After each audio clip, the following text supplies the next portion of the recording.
Je m'appelle Gauthier, j'ai 22 ans et je suis actuellement en master 2 de droit public à l'Université Paris-Nanterre.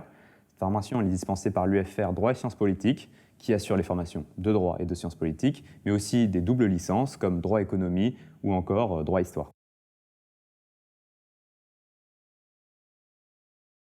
Au lycée, j'ai fait un bac ES centré sur les sciences économiques et sociales et je voulais continuer dans l'économie.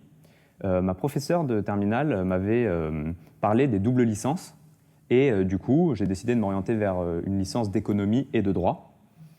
À l'arrivée à la faculté, je me suis rendu compte que l'apprentissage de l'économie au lycée et à l'université était très différent et j'ai donc décidé de m'orienter uniquement vers le droit qui, dès le départ, m'a beaucoup plu.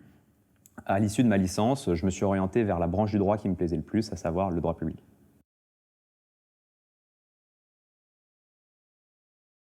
La première chose qui change, c'est l'ambiance, puisque les cours ne sont plus assurés en comité restreint, mais au contraire en amphithéâtre avec plusieurs centaines d'étudiants. Ça peut paraître un petit peu froid au départ, mais comme tout le monde, vous trouverez les personnes pour vous accompagner dans votre première année, puis votre licence. La deuxième chose qui change, arrivé à l'université, c'est la grande indépendance dont vous disposez. Non seulement l'équipe pédagogique ne sera pas là à vérifier vos connaissances tout au long de l'année, mais en plus, les modalités d'examen font que vos notes finales se basent beaucoup sur la session de partiel. De ce fait, vous devriez vous auto-évaluer au fur et à mesure du semestre pour ne pas être surpris en fin d'année. Enfin, le dernier élément qui change, c'est la quantité de travail, puisque ce qui vous est demandé à l'université est plus exigeant que ce qui vous est demandé au lycée. C'est accessible à tout le monde, mais ça demande d'être motivé et d'être organisé.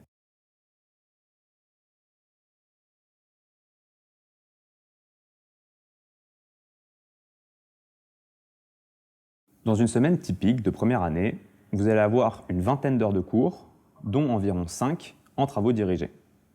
À cela doit s'ajouter le temps qu'il vous faut pour reprendre les cours dispensés en amphithéâtre, à savoir les réorganiser, corriger les fautes d'orthographe, mais aussi et surtout le temps pour préparer les séances de travaux dirigés. La clé, c'est de travailler tout au long du semestre pour, une fois arrivé en fin de semestre, être prêt pour la session de partiel.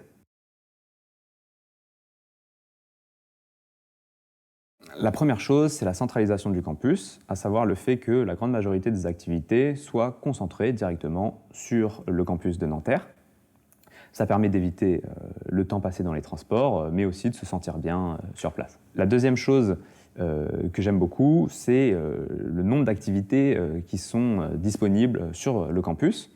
Il y a tout d'abord le sport, avec une piscine olympique, une piste d'athlétisme, des terrains de volley-ball, de basket, de tennis. Vous pouvez faire tous ces sports en individuel, mais aussi en groupe, et il y a même des compétitions universitaires.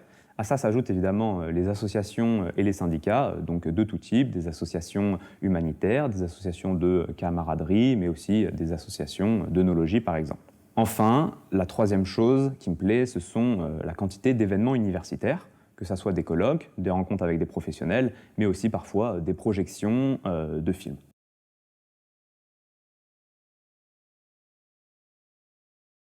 Pour réussir sa première année, donc sa transition, il n'y a pas vraiment de recette magique, mais je donnerai quand même 3 conseils qui me paraissent les plus importants. Le premier conseil, c'est de ne pas se mettre la pression. Rares sont les étudiants qui, dès la première année, ont d'excellentes notes. De ce fait, en fait, n'en faites pas le b.a.-ba. L'objectif, c'est de prendre les bonnes habitudes en première année et de la voir comme une étape vers la suite de la licence. Le deuxième conseil que j'ai, ça serait de faire autre chose que les cours, de profiter du cadre associatif, du cadre sportif, de réaliser les projets qui vous tiennent à cœur et de ne pas s'enfermer dans les cours pour pouvoir penser à autre chose et se vider la tête de temps en temps. Enfin, le dernier conseil est peut-être le plus important, c'est de profiter des dispositifs d'accompagnement qui sont mis à votre disposition, à savoir les tutorats au sein des UFR qui vous permettent d'accompagner d'étudiants en master, de reprendre les cours, d'avoir de l'aide sur la méthodologie, bref, d'être accompagné. Le piège, c'est de ne pas prendre contact avec l'équipe pédagogique alors que cette dernière est là pour vous aider.